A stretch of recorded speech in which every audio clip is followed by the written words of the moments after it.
Ganbare Goemon, Seikuushi Dynamites Arawaru, also known as Mystical Ninja versus the invading cat people from space. And if that sounds kind of familiar, congratulations, Skippy. You pay attention, because this is, in terms of concept as well as execution, very similar to the invading bunny people, the second Goemon game on the Super Famicom. One of the best imports I think you can get. And this is basically almost sort of like a handheld companion to that. And in that regard, I think it works very, very well.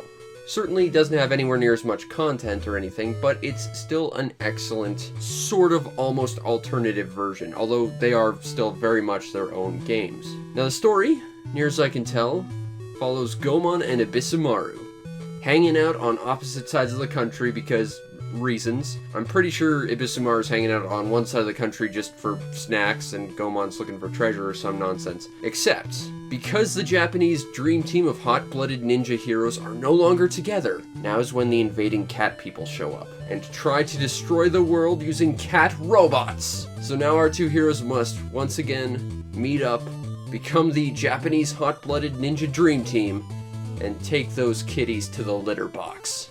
I could have probably come up with a better analogy there, but still, that's what you do in this game. Now the first thing you might notice is how I highlighted that there are in fact two characters. Yes, the first thing I noticed about this game is, unfortunately, the green-haired ninja baby and everyone's favorite clockwork disco ninja party robot Sasuke are not playable. At least not readily playable. They each get a level to themselves, but they're relegated to like these weird kind of shmup segments, so that's not really all that great. The rest of the time you're playing as Goemon and Abisumaru, platforming it up, fighting enemies, discovering secrets, and trying to save the world. And you know what? It is an absolute blast. I shouldn't have to tell you this, because it's a Goemon game and they all kind of are, but this game I like to affectionately call the one really good handheld Goemon game, because the others, from what little I've played of them, are either not very English-friendly RPGs, or like a remake of the old NES Goemon game that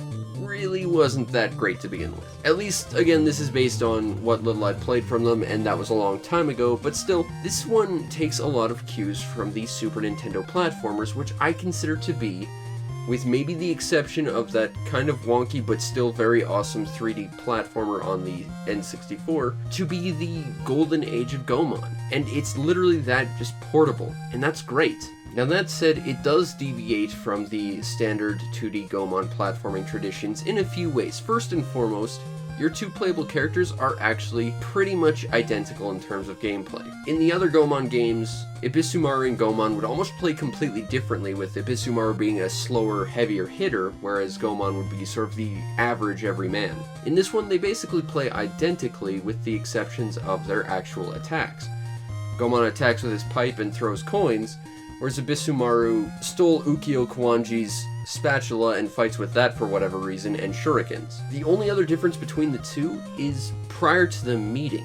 Now, like I said at the top, they're separated on different sides of the country.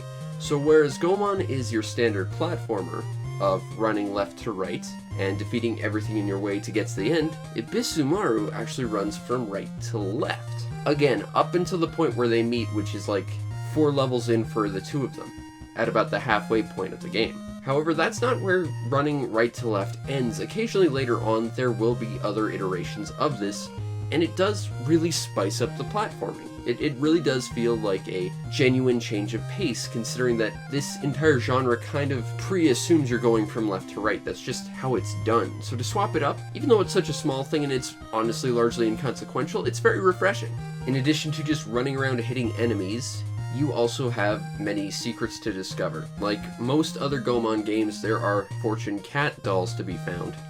A grand total of, I believe, 25, and I could not find near enough of them. Apparently, if you find them all, you can unlock a bonus level once you beat the game, but they come in 3 different colors: black, white, and gold. Now the gold ones, if you played any other Goemon game, you kinda know what they do. You collect enough of them, in this case 5, and they give you an extra health point.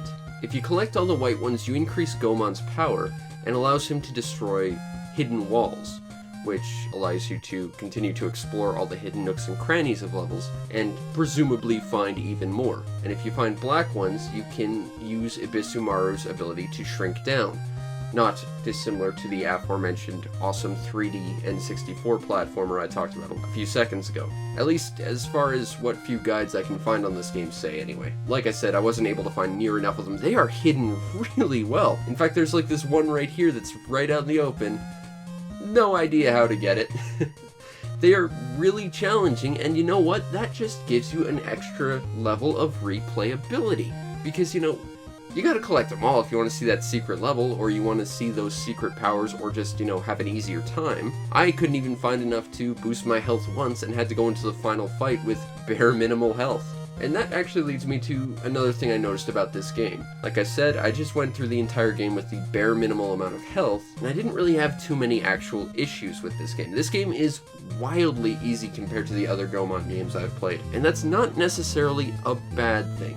I love these games, but the Super Famicom ones were really brutally hard at times, whereas here they're actually really very simple and easy. There's only 1 or 2 levels that I ran into issues with, and really that was more simply because there weren't checkpoints in some of the longer levels. Like I said, they're shmup levels, they have 0 checkpoints, those are frustrating, and a couple towards the end just feel a little long to not have at least 1 checkpoint somewhere in the level, especially because those levels tend to have instant death around the corner. But by and large, the actual gameplay to this is more or less what you expect from Goemon, but significantly easier, and that actually makes it a great game to get into if you're not too sure about your actual platforming abilities. It is a fantastic starter platformer, and you know, it's Goemon, so if you're a fan of Goemon, it's going to be great. The bosses in this game are actually very easy as well. I ran into one that gave me a little bit of trouble, and that's only because I didn't realize I could actually attack his projectiles to protect myself. I unintentionally handicapped myself, and that was the only time I really had trouble with a boss in this game. They're very, very simple, but you know what? They're fun. Nothing wrong with simplicity if it's enjoyable, and it absolutely is in this game, as is everything else about this game. And heck, they even went so far out of the way to make this a proper Goemon game. They have impact fights. And they actually use impacts like intro from the Super Famicom games and the actual music that accompanies it. And while they're a little bit simpler, they are still an absolute blast to play. Seriously, while I think the cursor moves a little bit slow in these modes, especially when you're actually trying to like shoot anything, it is probably some of the best impact combat I've played across the games. And that might just be because it's a bit more simplified and a little easier, but still, the fact that it's even here just makes it all that more awesome and more authentically a proper Goemon experience. This game is fantastic at giving you the Goemon experience in a portable level, and that just is mind-blowing to me. It's fantastic and I love it. Now, if there was one other thing I could complain about, it would be more or less a your mileage will vary sort of thing. If you're the kind of person who doesn't enjoy a short game, this one might not necessarily be for you. Including the interstitial town stages, there's like 19 levels, and that's a little less impressive. I managed to beat this game first time trying to do a full playthrough in a little less than 2 hours, and I died a lot more than I would care to admit. One other thing that struck me, if we're comparing this once again to the larger console games, is those games were built almost similarly to Donkey Kong Country in terms of level concepts, where every single level has its own sort of unique gimmick and mechanics, and every level was sort of its own unique experience. It might just be a memory limitation, but that's not really so much the case here. Instead of having completely unique levels that all play somewhat differently, instead for the most part you just have standard, very simple, but quite enjoyable platforming. And because the actual platforming mechanics are very responsive and very spot on, while it's not as varied or interesting as the larger console brethren, it's still a very enjoyable game. But if you are going into this off the console ones expecting like every level to be somewhat different in its own unique experience, you may find that to be a letdown. But again, if nothing else, you are getting enjoyable platforming. Overall, in terms of gameplay, Mystical Ninja versus the Invading Cat People, it's damn fun. It's not quite what you'd expect if you're coming off of the Super Famicom Invading Bunny People, but you know what? It is a damn good platformer for a handheld game, and easily, I think, a must-have game if you're just getting interested in importing, because there's no language barrier to this game like at all, and you're just interested in this series, because this is a great place to start. Now, the overall presentation, too, the invading cat people, is wildly impressive. I remember playing parts of this game and thinking, this might be the prettiest Game Boy Color game I have ever seen. Now, granted, my Game Boy Color repertoire is somewhat limited, seeing as I just got into Game Boy Color like a year ago or so, but I remember walking around certain parts of this game, like the Ferris wheel very early on, that's just shining in the night, that looked breathtaking. I remember walking around the desert and coming across this oasis and seeing like this bright green and lush blue contrasting with the sand, and I remember just thinking, this game is absolutely breathtaking for the Game Boy Color, which is really impressive. And audio-wise, it's actually basically just using remixes of the Super Famicom soundtracks. Yeah, the title screen theme is literally the title screen theme to Mystical Ninjas in Space, and all the level themes are taken pretty much entirely from Invasion of the Bunny People. So if you like the Super Famicom soundtracks, well, they're going to be downgraded here for, of course, slightly less powerful hardware, but you're definitely going to enjoy this, and they will make you smile because, it's the music you know and love. The one complaint I have about the soundtrack, though, if you're gonna take the soundtrack from the other Goemon games, why wouldn't you take the best song of all, the awesome boss stage theme from Invasion of the Bunny People? Go back and watch my review of that game, because I used the crap out of that song. It's such a great, challenging, awesome song that makes you feel awesome listening to it. It's not here. And I guess if I had one other complaint, they do reuse a lot of songs in here, but again, that's a memory limitation thing. Overall, the presentation to this game is quite possibly one of, if not the best, on the Game Boy Color that I've come across. Now, if you want a copy of Mystical Ninja versus the Invading Cat People from Space, the cheapest copy I'm seeing right now is $90, shipping included, and yeah, that's the one real problem this game has, I'm afraid. It's actually pretty wildly rare and expensive. I had been looking for this game for years, and I found one just listed, buy it now for $30, and I knew if I didn't jump on it when I did, I knew I probably would never see that deal again, and I probably would never have actually gotten this game.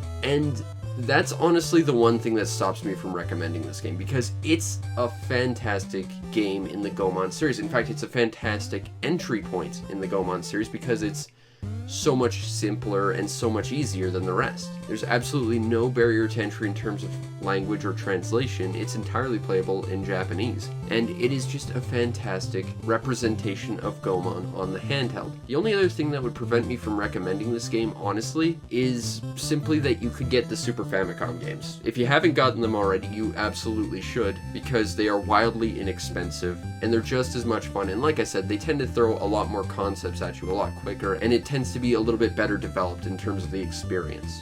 Especially if you can get Ganbare Goemon 2 on the Super Famicom, which I've already reviewed. In fact, I've reviewed pretty much all the Super Famicom ones, and you should go see them if you're more interested in the series, because those games basically do what this game does, but more and better. And if you haven't gotten them, I would recommend them more than this, because this game is great, but it's expensive, it's hard to find, and it's just not quite as great as its console brethren. But that said, for a handheld iteration, it is excellently representative of the series, and it is an absolute blast to play. I think that Mystical Ninja versus the Invading Cat People is a game that does not belong in the litter box. I think it belongs in the annals of quite possibly the greatest Game Boy Color games you could ever get. Right up there with the excellent Super Robot Pinball and Power Quest.